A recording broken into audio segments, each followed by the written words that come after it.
Hello दोस्तों, स्वागत है आपका आपके अपने यूट्यूब चैनल यूपी एक्सीलेंस में। उत्तर प्रदेश माध्यमिक शिक्षा बोर्ड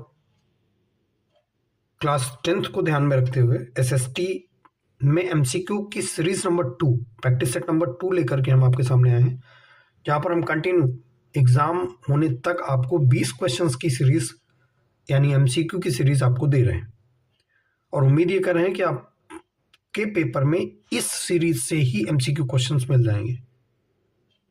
चलिए ज़्यादा टाइम वेस्ट नहीं करते हुए शुरू करते हैं पहले क्वेश्चन के साथ। और हाँ, इसके पहले वाला जो वीडियो है उस पर आपने रिस्पॉन्स दिया है, लेकिन मैं जानता हूँ कि हमारा चैनल नया है, आप थोड़ा सा अपना सपोर्ट बनाएंगे तो बेहतर कंटेंट आपको प्रोवाइड किया जाएगा हमारे द्वारा। हम उम्मीद करते हैं आप इस वीडियो को ज़्यादा से ज़्यादा अपने दोस्तों के साथ शेयर करें। चलिए मिलते हैं पहले क्वेश्चन में। पहला क्वेश्चन है, Otto von Bismarck was related to which country. कह रहा है ऑटो वन बिस्मार्क जो था वो किस कंट्री से संबंध रखता है। पहला ऑप्शन है Germany, Britain, Italy, France. Otto von Bismarck कहाँ से संबंधित है, किस देश से संबंधित है? Britain is the wrong answer, Italy and France both are wrong answer. पहला number question, Germany is the correct answer. Okay, now we talk about the second question. When did the French revolution take place. France revolution कब हुआ? 1760, 1770, 1789, 1795. French Revolution take place. The French Revolution take place. It's 1789 is the correct answer. Option number C correct हो जाएगा boss. Option number C correct है इसका। अगला question, question number 3। Question number 3 है, where was Bretton would conference organize in 1944। ये question बहुत important है, याद रखिएगा। इसका ऑप्शन नंबर ए है France, B Britain, C USA यानी अमेरिका और डी इंडिया। याद रखिए, ब्रेटन वुड कॉन्फ्रेंस आईएमएफ और वर्ल्ड बैंक जिसके थ्रू बनाए गए, एग्रीमेंट हुआ, वहां पर बात हुई, उसके दो इंटरनेशनल मॉनेटरी फंड और वर्ल्ड बैंक निकल के आए, दो इंस्टीट्यूशंस बने। ये ऑर्गेनाइज हुआ 1944 में, लेकिन ऑर्गेनाइज हुआ था अमेरिका यानी यूएसए में, यानी ऑप्शन नंबर सी करेक्ट हो जाएगा। Now we talk about the question number 4। Question number 4 है, what was the rinderpest in Africa. Africa में जो रिडर पेस्ट हुआ, ये रिडर पेस्ट था क्या? A flower, an animal, a disease and a place. Rinderpest एक प्रकार की बीमारी थी जो कि कैटल डिसीज के नाम से जानी जाती है, जिसे कैटल डिसीज बोलते हैं। और ये कैटल डिसीज जो हुई थी वो अफ्रीका में हुई थी। रिडर पेस्ट अफ्रीका में एक डिसीज है, वो भी कैटल डिसीज है। इसलिए ऑप्शन नंबर 4, क्वेश्चन नंबर 4 का जो है option number C a disease correct answer हो जाएगा। Now we talk about the question number 5। Author of the book Hind Swaraj is. Hind Swaraj के जो ऑथर हैं वो कौन है? हिंद स्वराज जो पुस्तक है उसके ऑथर कौन है? द बाल गंगाधर तिलक, अरुणा आसफ अली, सरदार पटेल या एमजी गांधी या महात्मा गांधी। क्वेश्चन नंबर 5 का जो आंसर करेक्ट हो जाएगा वो हिंद स्वराज, यानी याद रखिएगा, मैं आपको एक बात और बता दूं, ये जो हिंद स्वराज पुस्तक है ये बहुत इंपॉर्टेंट है और ये क्वेश्चन बहुत इंपॉर्टेंट है। हिंद स्वराज जो बुक लिखी है वो महात्मा गांधी ने लिखी है। आगे चलते हैं, अगला क्वेश्चन, क्वेश्चन नंबर 6 पर बात करते हैं। क्वेश्चन नंबर 6 और 7 दोनों यहां पर देखते हैं। To whom has residuary power given in India। याद रखिए, आपको शायद मैं बताऊं कि हम लोग लिस्ट पढ़ते हैं, पावर्स की जो लिस्ट बताई गई है वहां पर, उसमें लिस्ट में एक यूनियन लिस्ट है यानी सेंट्रल लिस्ट जिसे हम बोलते हैं, दूसरी स्टेट लिस्ट है और तीसरी जो लिस्ट है वो कॉन्करेंट लिस्ट है। जो यूनियन लिस्ट है उसमें कानून बनाने का और वो जो सब्जेक्ट्स उसके अंदर आते हैं उन पर अधिकार और कानून बनाने का और उन पर पावर रखने का अधिकार सिर्फ यूनियन के पास है। स्टेट लिस्ट में जो सब्जेक्ट है उसमें स्टेट का अधिकार है। कॉन्करेंट लिस्ट जो है उसमें दोनों का अधिकार है। लेकिन एक और लिस्ट है जो एंड में, आज कल जो चीजें हैं, एआई, इंटरनेट, सोशल मीडिया, इन सब चीजों को अगर कोई टैकल करेगा, वो कौन टैकल करेगा? वो सारे के सारे सब्जेक्ट रेसिड्यूअरी सब्जेक्ट में आते हैं, यानी रेसिड्यूअरी पावर में आते हैं। और याद रखिएगा, ये रेसिड्यूअरी पावर जो है वो यूनियन के पास है। किसके पास है? यूनियन के पास है। इसलिए ऑप्शन नंबर बी आपका जो है वो करेक्ट हो जाएगा। मैं आपको बताऊं, यहां पर जो यूनियन लिस्ट है स्टेट लिस्ट है और कॉन्करेंट लिस्ट है, उसमें यूनियन लिस्ट का जो बेटर सब्जेक्ट है वो है डिफेंस, स्टेट लिस्ट का जो सब्जेक्ट है वो है पुलिस, किसी भी स्टेट की पुलिस हो गई, फॉरेस्ट हो गया, स्टेट के अंदर जो आ रहा है, ट्रांसपोर्टेशन में आई मीन जो टैक्सेस है, स्टेट टैक्सेस, वो उसके अंदर है। और ये जो कॉन्करेंट लिस्ट है इसका बेटर सब्जेक्ट जो है वो एजुकेशन है, एजुकेशन।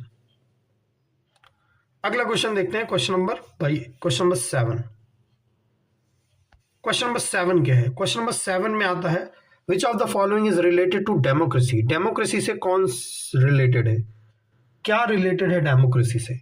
लेजिटिमेट गवर्नमेंट, याद रखिएगा, लेजिटिमेसी, वैधानिक सरकार और वैधता होनी चाहिए। ट्रांसपेरेंट गवर्नमेंट करेक्ट है। Responsible government is also correct.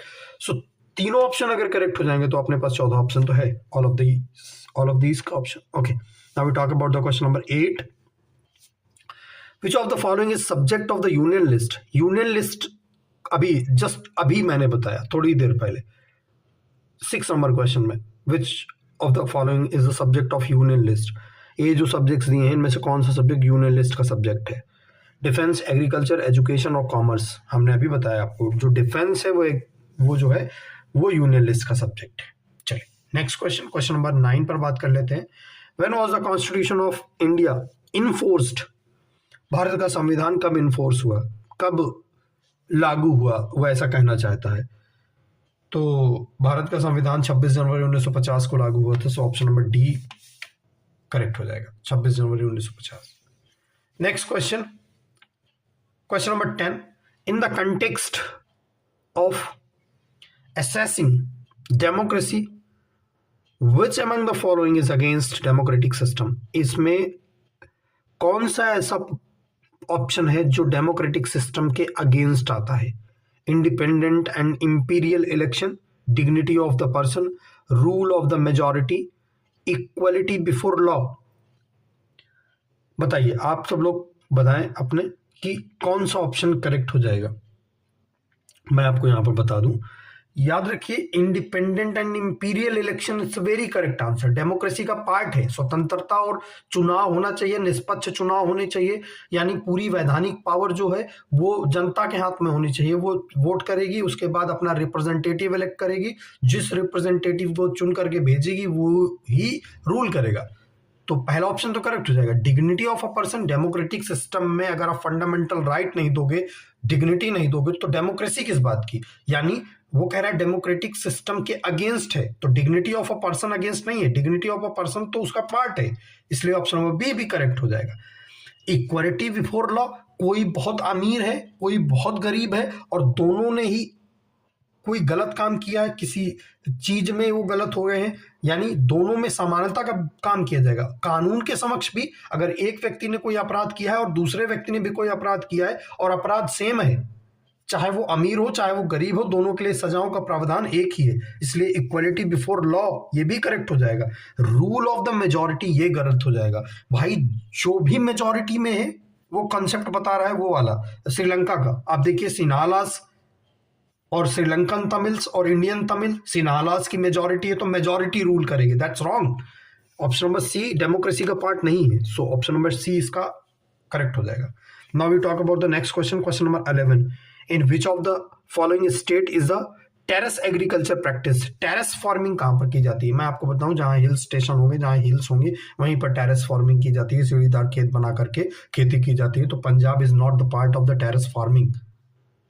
Terrace farming नहीं प्रैक्टिस की जाती पंजाब में, हरियाणा में, उत्तर प्रदेश में। एक ही ऑप्शन जो मुझे दिख रहा है वो दिख रहा है Uttarakhand, so option number C Uttarakhand correct हो जाएगा। चलिए नेक्स्ट क्वेश्चन आता है, question number 12। Which of the following is a crop of plantation agriculture. Plantation agriculture में कौन सी क्रॉप आती है? Coffee, cotton, oil seed, wheat. Plantation agriculture को पूछ रहा है, याद रखिएगा। देखो यहां पर जो ऑप्शन है, अगर टी ऑप्शन होता तो हम टी करेक्ट मान लेते, लेकिन यहां पर टी ऑप्शन है नहीं। देखिए अगर हम क्योंकि ये क्वेश्चन थोड़ा सा पजल्ड है, इसके ऑप्शंस थोड़ा सा उतना सेटिस्फाइंग नहीं है। क्यों?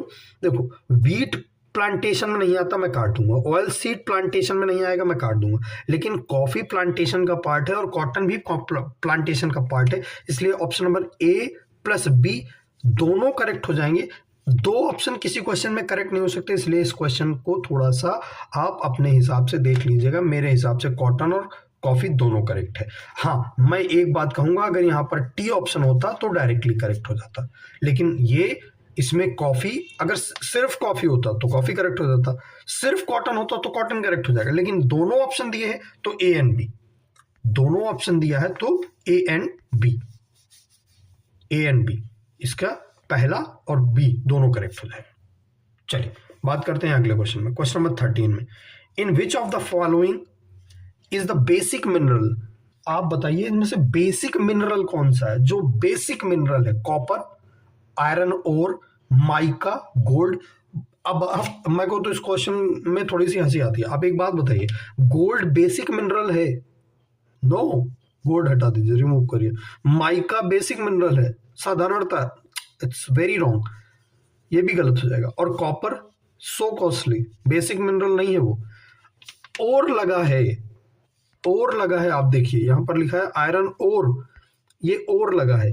और से ही iron extract, I mean iron जब एक्सट्रैक्ट किया जाता है तो ओर के फॉर्म में होता है, यानी जो बेसिक वर्ड उसने यूज किया है वो आयरन ओर के लिए यूज किया है। सो ऑप्शन नंबर बी इसका करेक्ट हो जाएगा। अगला क्वेश्चन पे बात करते हैं, क्वेश्चन नंबर 14। क्वेश्चन नंबर 14 है, the following non conventional energy resources is. याद रखिए, आपको एक बात बता दूं, जो भी छात्र उत्तर प्रदेश माध्यमिक शिक्षा बोर्ड की परीक्षा देने जा रहे हैं और एसएसटी का परीक्षा दूसरी ही परीक्षा लगाई है उन्होंने, वो अपने पेपर के लिए conventional and non conventional resources क्या हैं, उनके डिफरेंसेस क्या हैं, इसको तैयार करके जाएंगे।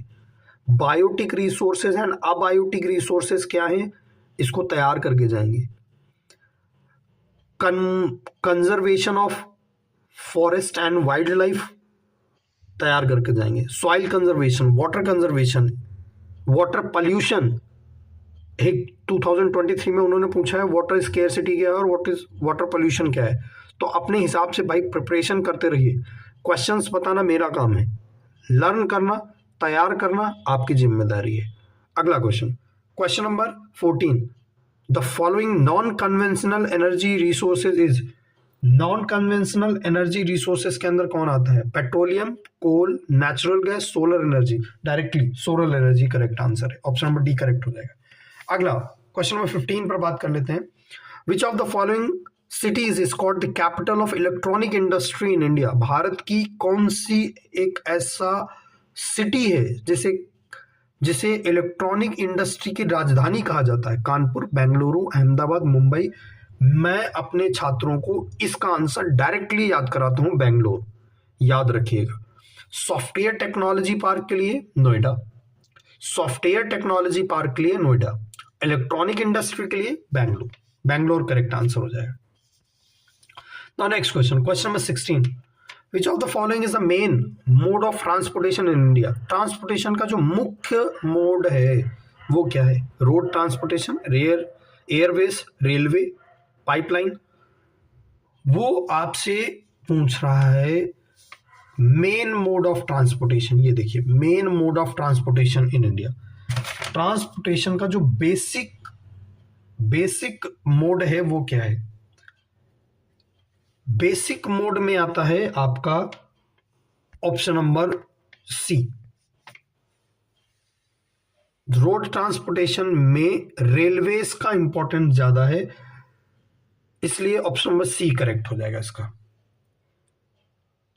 नेक्स्ट क्वेश्चन, क्वेश्चन नंबर 17 पर बात कर लेते हैं, out of which of the following financial sector is industrial activity carried. Financial sector is industrial activities carried, इस पर आउटलाइन करके ही आप आंसर देंगे। कह रहा है primary sector, secondary sector, tertiary sector, quaternary sector. अब आपको मैं एक बात बताऊं, कह रहा है फाइनेंशियल, अभी मैंने कहा था ना आउटलाइन करिएगा, तो financial sector is industrial activity, manufacturing कहां पर होती है, प्राइमरी में, सेकेंडरी में या टर्सरी में? आप कहेंगे सेकेंडरी में। और इंडस्ट्रीज के अंदर अगर होती है मैन्युफैक्चरिंग, और आपसे पूछ रहा है इंडस्ट्रियल एक्टिविटी, आपसे पूछ रहा है इंडस्ट्रियल एक्टिविटी, मैं डायरेक्टली सेकेंडरी सेक्टर को टिक मारूंगा इसमें, मैं डायरेक्टली सेकेंडरी सेक्टर को टिक मारूंगा, यानी ऑप्शन नंबर बी इसका करेक्ट हो जाएगा। समझ रहे हैं होंगे आप। अगला क्वेश्चन देखते हैं, question number 18। According to human development index 2018 which countries has the highest rank? 2018 के अनुसार ह्यूमन डेवलपमेंट इंडेक्स में किस देश की जो रैंक है वो हाईएस्ट है? बांग्लादेश की, श्रीलंका की, इंडिया की या नेपाल की? बांग्लादेश की, श्रीलंका की, इंडिया की या नेपाल की? मैं ये क्वेश्चन थोड़ा सा इंपॉर्टेंट भी है और कॉम्प्लिकेटेड भी है, क्योंकि इसका ऑप्शन में कहीं ना कहीं बांग्लादेश कुछ लोग मान लेते हैं, लेकिन नहीं, ऑप्शन नंबर बी करेक्ट हो जाएगा, श्रीलंका इसका करेक्ट आंसर है। आप आंसर बी ही लगा के आएंगे, श्रीलंका। अगला क्वेश्चन देखते हैं boss, question number 19। Question number 19 है, which is national consumer day observed? When is national consumer day observed?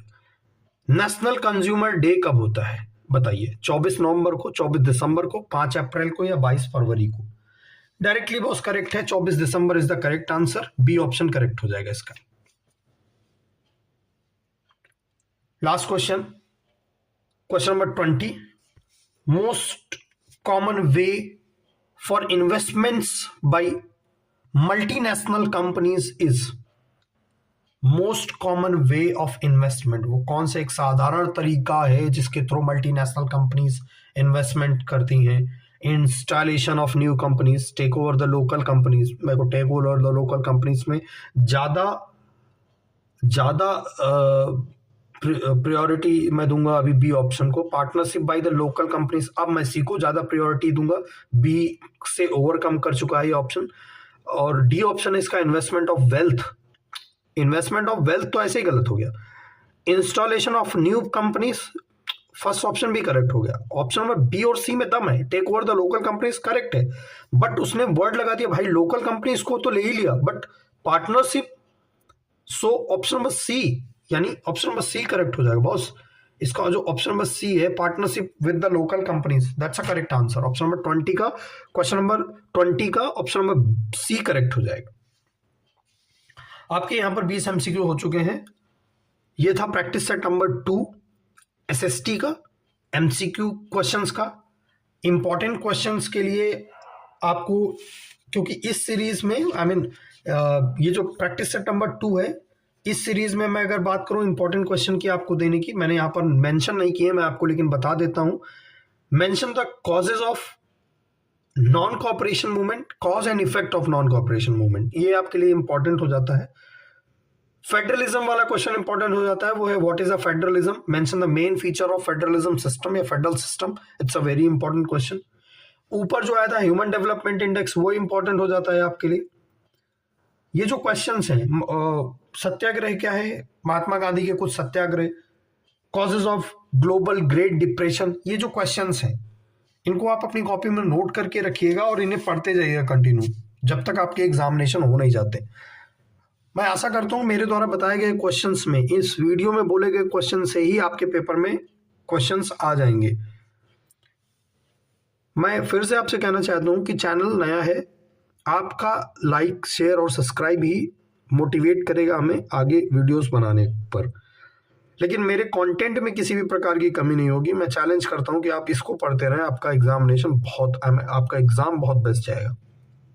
चलिए मिलते हैं किसी अगले वीडियो में, तब तक के लिए जय हिंद।